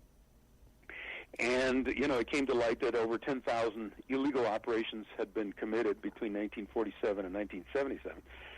So the mind control experiments had to go underground. And where did they go? Well, a lot of them went into the cults.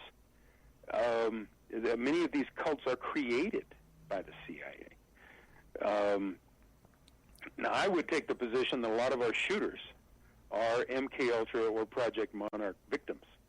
In other words, they have multiple personality disorder or dissociative identity disorder is what they call it now, based on trauma-based mind control, which occurred to them before the age of 6. Now, see, the way it works, from what I understand, between 0 and 6, if an individual is traumatized extremely, for instance, satanic ritual abuse, sexual molestation, things like that, rape, the child, in order to survive, actually splinters off a new personality. And then this knowledge, of course, goes way back to the Egyptian Book of the Dead.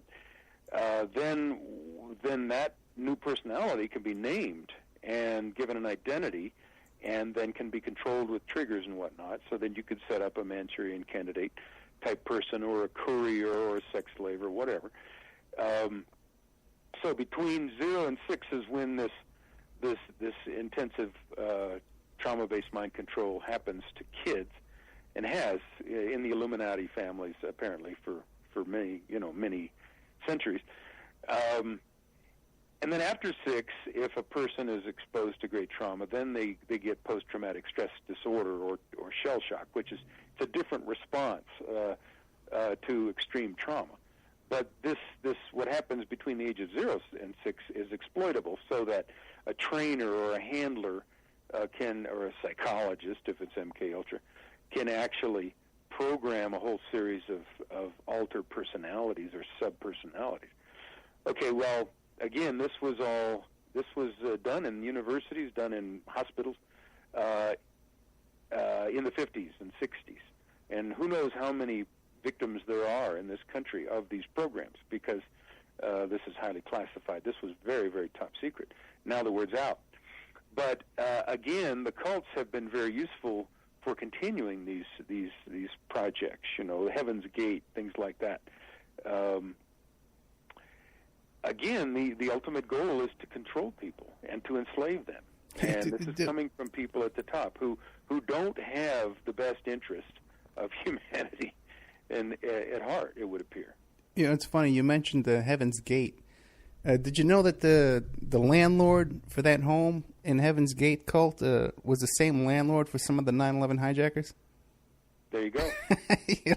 They don't go very far to hide it. Very interesting connections. Yeah. And then, of course, there's Scientology, which is this enormous cult that came out of British psychiatry. And I think my whole Chapter 9 of my investigative series on my 911nwo.com website talks about the military and origins of Scientology.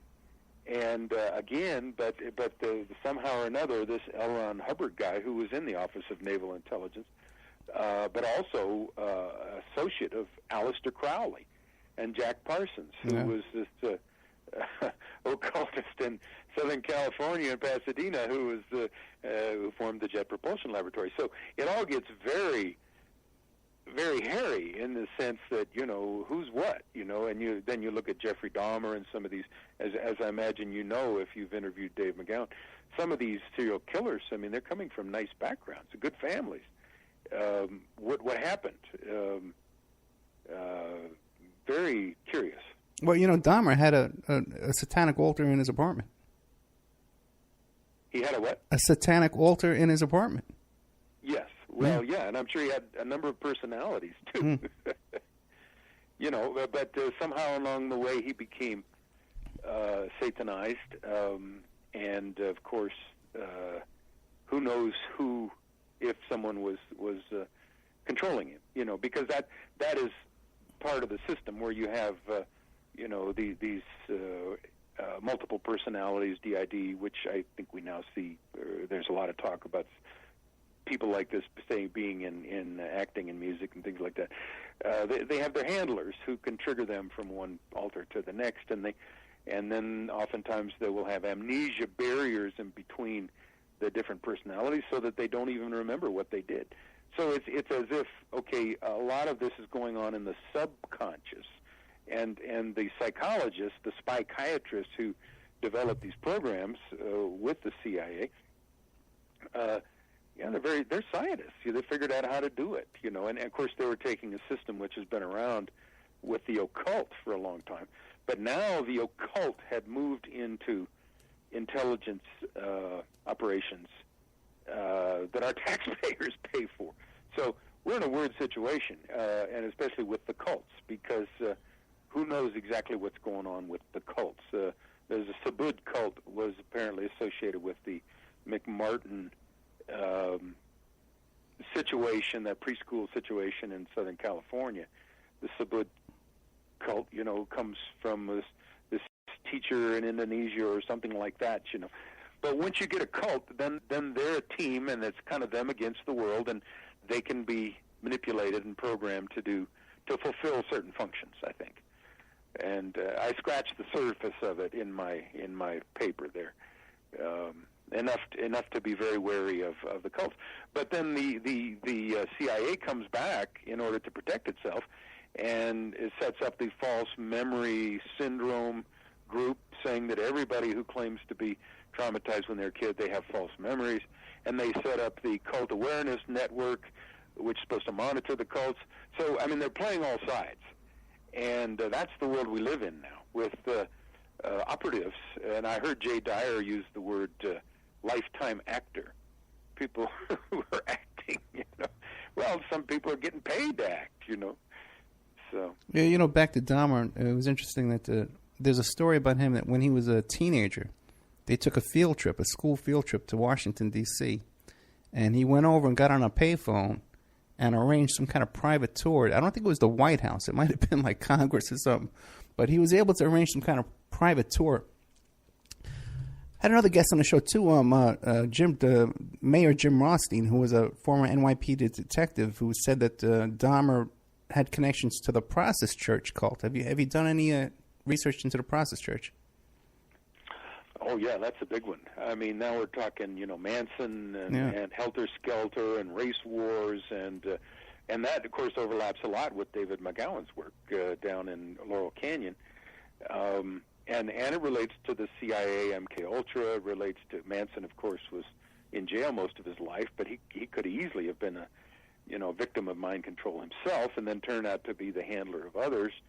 All very occult and satanic, and so all this stuff was kind of a little spike of interest in this sort of thing back in the 80s, in the early 80s, as I recall. And now it seems to be coming around again. The awareness of these things. There was a lot of effort on the part of the CIA and others to say that this is all nonsense, but it does seem that there is an underground world of cults and Satanism. Again, the Nazis would be a satanic cult, as far as I can tell. The Illuminati, the Order of Death, the Skull and Bones, the Order of Death.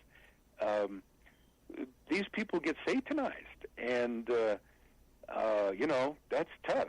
I guess you make the deal, and you get your material benefits in this life, and then you go to hell. I guess that's the deal, Certainly that would seem to be the case, but yeah, this is kind of spooky, scary stuff. And the fact that the CIA has been dabbling with these things, and the CIA is supposed to be, protecting the interests of the United States of America and its citizens, that's more than a little spooky. Yeah, it's interesting. Can you point to one thing the CIA has ever done to protect the interests of the United States? Like even just objectively, like just even being the what do you call that? You know what I'm talking about, that, devil's advocate. You know what I mean? What have they ever done that's public that they've done to help? Well, again, and going back to Allen Dulles, everything he did was to subvert the president and the government, and to subvert the United States. So, it turns out he had, like I say, these deals with the Nazis. He had these deals with Martin Bormann. He had deals with Mossad. He had deals with MI6. You know, what was he, a quadruple agent?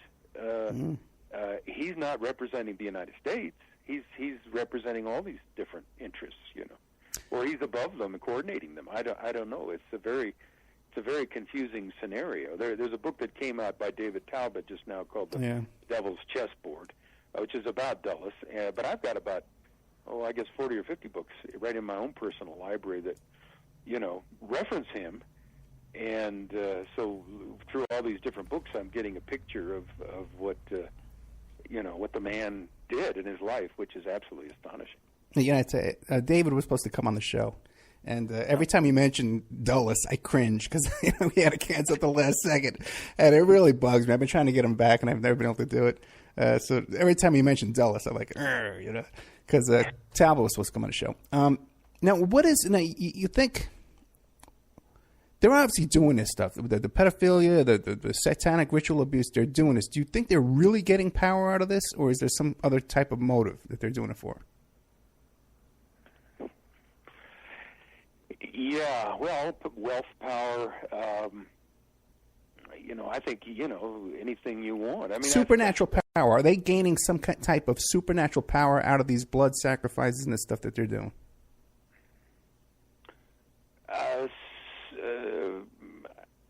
Okay, that's a very good question. You know, Hitler was all about the Superman, you know. Well, what is the Superman? Is that the person who has been ritually abused in a satanic ritual abuse situation and turned into a multiple? What is that? What I would imagine that there is power available. You know, I mean, the story in the Bible, Jesus, after 40 days, the devil confronts him and says, you know, all the kingdoms of the earth I will give you if you just, you know, bow down and worship me. And, of course, Jesus said no. But others have accepted the deal, obviously, you know. And seems to be almost that simple, although I think it's very easy to be born into one of these families, and then you have no choice. That's very sad to me. Certain people have choices, and they make them. Others, I think, were scripted. But yeah, there must be a lot of bennies. At least there's so many stories. You know, what's the guy's name? Robert Johnson, who met the devil at the crossroads, and he was a terrible guitar player in Mississippi. Met the devil and sold his soul, they say, and he was the best blues guitar player in the world after that. So, you know, you can read about that. There's, you know, people who saw that and saw how good he got and how bad he was, and so I guess, yeah, the trade-off is temporary fame and glory and anything you want, and then long-term perdition, as far as I can tell. It's not a good deal, you know, bad deal. But evidently there's lots of people like Jack Parsons and Aleister Crowley Crowley's a very curious fellow because he was an MI6. He was a spy. Mm. And so there is this connection then between Satanism and intelligence operations. That goes back to John Dee of Britain, who was in Queen Elizabeth's court as the first 007, and he was also a spy and a genius, and he was summoning angels. He said, you know. Well, and some would say Ben Franklin too. You know, the Hellfire Club, and he was a spy, and they found all those bones and stuff under his house. Because weren't before when you were saying the founding fathers were okay? Well, okay, there's the other side of that story, you know. But yeah, Ben Franklin sure seems to have been in the Hellfire Club and seems to have been, you know, had many hats. Yeah, the Dashwood and all this stuff from England was very connected. These cults that Benjamin Franklin was involved with, and so these guys were the leaders, the movers and shakers. So I think he probably had a lot of beautiful women and a lot of wine, women, and song and power, and I don't know what his eternal fate is. I think that most of those people would think that that's not an issue. You know, that when you die, that's it, So therefore, grab the fast lane. It really kind of comes down to your belief in whether there is an afterlife. If there is an afterlife, you have to kind of factor that in your behavior somewhat. And if there isn't, then I guess eat, drink, and be merry, for tomorrow we die. How would you describe your faith? Well, my research has. I was a Buddhist when I started this, and I have made a lifelong search of this, and that was one of the things that made me interested in coming to Crestone, is all these different religions here. And now I'm a Christian, and I see, I get excited about things like the Shroud of Turin, as being, I think pretty good evidence that something supernatural happened at the resurrection, indicating that, Jesus is who he says he was. So that's what I believe, and I'm almost embarrassed to say that's what I believe now. But it's been a lifelong search. I've gone through a lot of different explorations in that regard. But I'd like to think I'm firm on that now for the duration. Okay. Any denomination? Well, it's hard. I was actually baptized Lutheran. My grandfather was a Lutheran minister, but he died before I was born. So I guess I kind of lean in that direction, but I love bluegrass gospel music, so that draws me towards the low church, the Baptist types. So I don't know. I mean, I don't get too excited about any church, but I think that the person of Jesus is very real. So yeah, and there can't be too many churches where you live, right? No, I got a choice between this Carmelite Catholic and the Baptist Church. Yeah, yeah. Because when I looked it up on Wikipedia, it said there was 750 people living there. You say 1,500. I guess they had a sale on Viagra or something down there. The population doubled within Wikipedia entry. Yeah, it's very small, and I really don't know, which probably is closer to 1,500 now, but there's a lot of coming and going. It's kind of second homes here too. Right. Okay.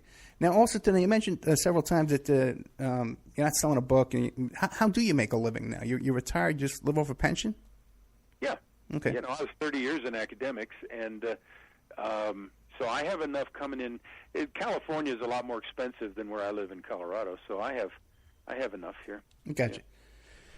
Now, back to the Founding Fathers. Are you one of those that feel that the Founding Fathers were Christians, or were they Masons, or a little combination of both, or what?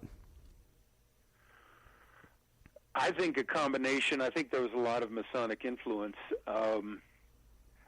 You go back to the whole Bacon and John Dee lost continent of Atlantis vision for America. I think there was that Freemasonic goal for America. But I think that most of the people that were here were Christian. And even today, 75% will say that, they're Christian in this country. So I would disagree with Obama when he says we're not a Christian nation. But I think that, the Christianity has gotten, weaker. But in general, I think that's, still kind of the dominant worldview. The Founding Fathers thing, I'm aware of, the fact that they've been, kind of dethroned in the mind of a lot of people. But I think if you look at the Constitution, you see in that a tremendous understanding of how, of history and power and what works and what doesn't work.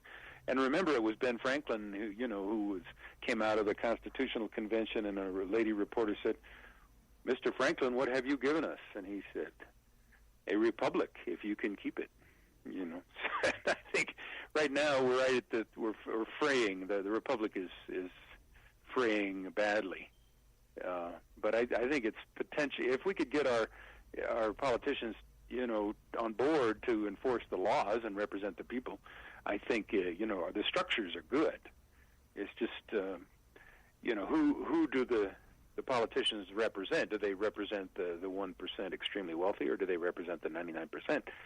And they took an oath to defend the Constitution. So there's a lot of people who are backsliding on that. So I think if we hold on to the Constitution, we're that's our hope, Oh, okay. Now you mentioned Obama. Where do you land on Obama? Do you think he's a Muslim, fake birth certificate, or CIA product? I think CIA product. Yeah, I would think so too. In fact, everything I've read, and then I heard a great interview with Victor Thorne, who wrote a book about that. And, I think he is, he well could be one of these multiple MK Ultras. It's terrible to think that, but he could be completely controlled. Now, the scary thing about that is that if an individual is an MK Ultra, from what I've read, they're really not themselves. In other words, they're under powers of others.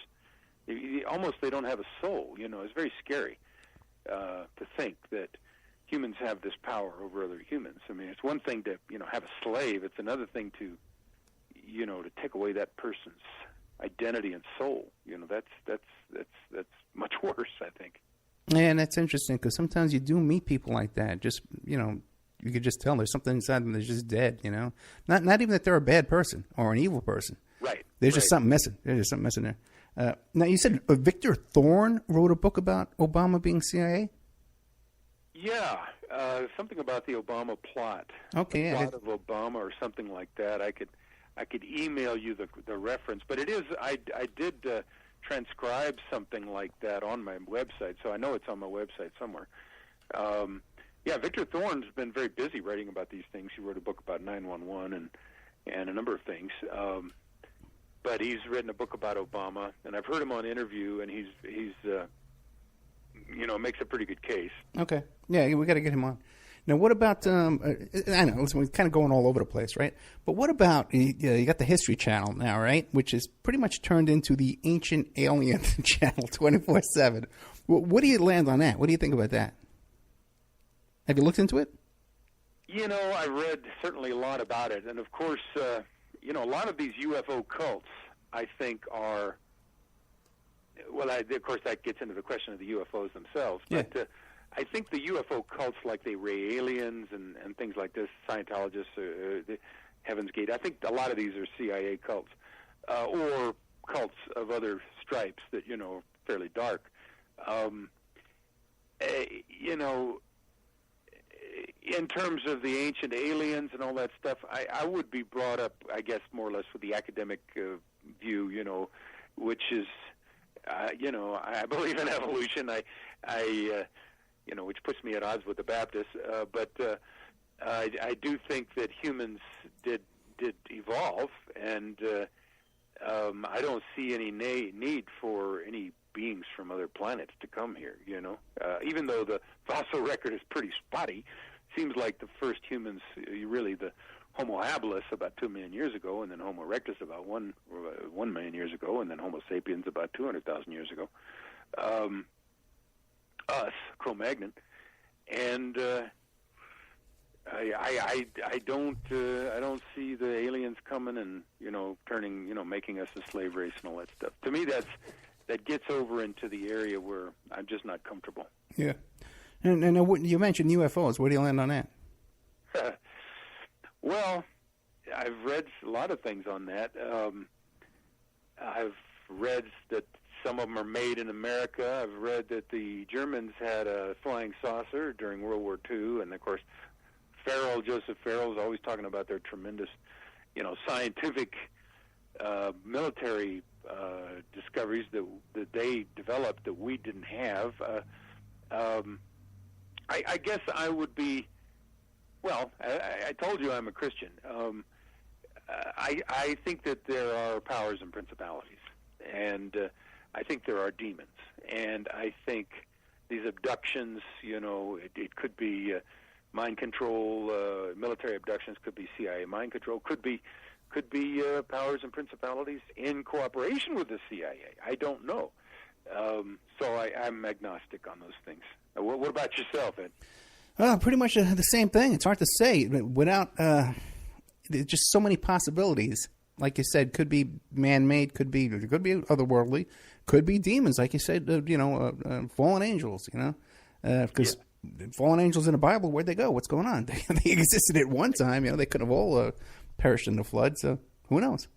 Yeah, I think that you have perhaps heard of Operation Bluebeam. Sure. Yeah. The idea that there could be a staged alien invasion. I think if you listen to Daniel Estulin, who I think you would enjoy if you could get him. No, I had him on. Oh, you've had him on. Sure. Okay. Yeah, he thinks that this UFO thing is he thinks that basically after World War II, the British wanted to deindustrialize the United States. We were too powerful, too rich, so that we would come back under their colonial orbit. And to do that, again, the changing images of man out of the Stanford Research Institute of Professor Willis Harman, which we wanted to substitute. He said that they wanted to substitute the American kind of belief in industrial progress, wanted to have a paradigm shift and shift us into a mystical, superstitious,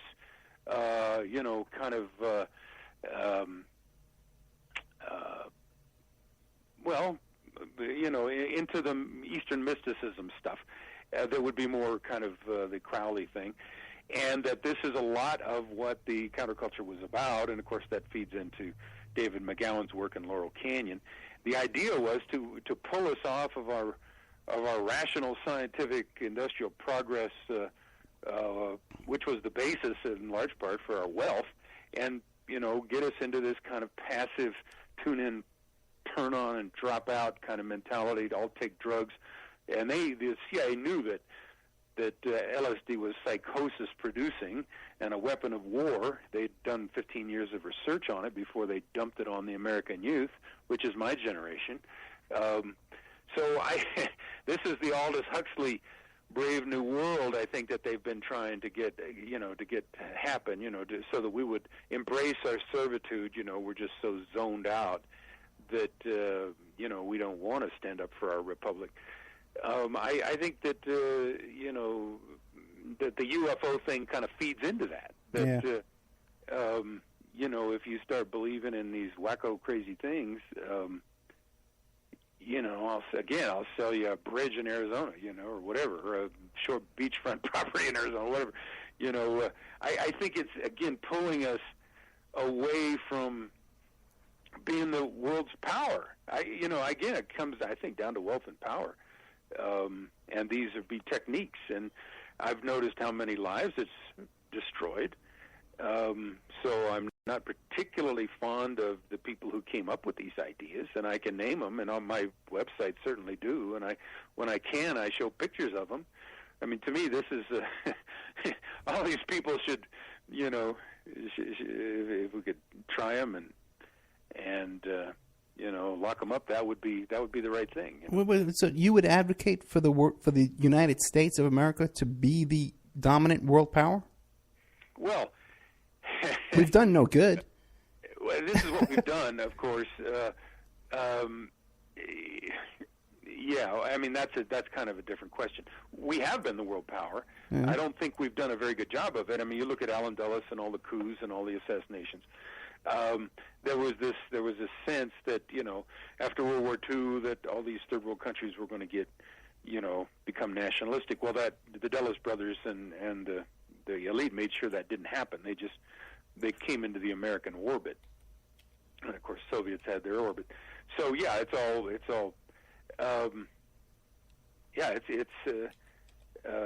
I guess what I'm advocating is that America. The vision of the founding fathers was that we were active participants in our own government, and what we've had is this national security state, which has operated our government, I think, for the benefit of Wall Street and the City of London, rather than in the interests of the American people. So.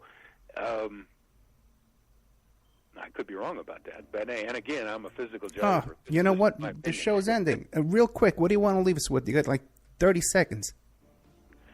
Well, I guess be skeptical, research things. Don't take my word for anything, but turn off the TV, which is perhaps the most effective propaganda system in the history of the world, because it hypnotizes you while it gives you a lot of garbage.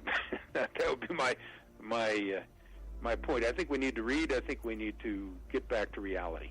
And thank you so much. I'm sorry, I thought we had another couple of minutes. Dr. Eric T. Karlstrom, thank you so much for coming on the show.